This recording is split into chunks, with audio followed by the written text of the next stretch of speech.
അസ്സലാമു അലൈക്കും. 2027 പരിശുദ്ധ ഹജ്ജ് കർമ്മത്തിന് അപേക്ഷ സ്വീകരിക്കുന്ന സമയമാണിപ്പോൾ. ജൂൺ 22 മുതൽ ജൂലൈ 20 വരെ അപേക്ഷിക്കാനുള്ള സമയമുണ്ട്.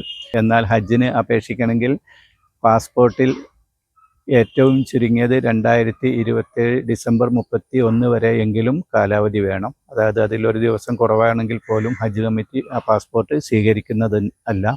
ആയതിനാൽ പാസ്പോർട്ട് പുതുക്കേണ്ടവർ എത്രയും പെട്ടെന്ന് തന്നെ ഇന്നോ നാളെയോ ഒക്കെ പാസ്പോർട്ട് അപേക്ഷാ കേന്ദ്രവുമായി ബന്ധപ്പെടണം എന്നാണ് അറിയിക്കാനുള്ളത്. അതിന് പ്രധാനപ്പെട്ട മറ്റൊരു കാര്യം, ജൂലൈ 1 മുതൽ പാസ്പോർട്ട് അപേക്ഷാ ഫീസ് പഴയ നിരക്കുമായി ഭീമമായ വ്യത്യാസമാണ് കേന്ദ്ര ഗവൺമെൻറ് നടപ്പാക്കാൻ ഉദ്ദേശിക്കുന്നത്.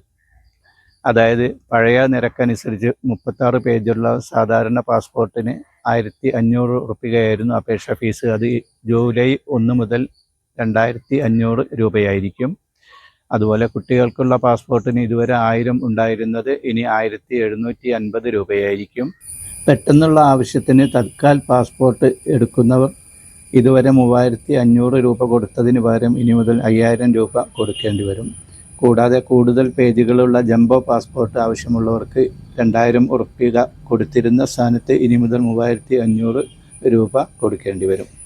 ആയതിനാൽ പാസ്പോർട്ട് പുതുക്കേണ്ടവർ കഴിയുമെങ്കിൽ ഇന്നോ അല്ലെങ്കിൽ നാളെയോ തന്നെ പാസ്പോർട്ട് അപേക്ഷ സ്വീകരിക്കുന്ന കേന്ദ്രവുമായി ബന്ധപ്പെട്ട് പഴയ നിരക്കിൽ പാസ്പോർട്ട് ലഭിക്കാനുള്ള സൗകര്യം ചെയ്യണം എന്ന് ഓർമ്മിപ്പിക്കുകയാണ്.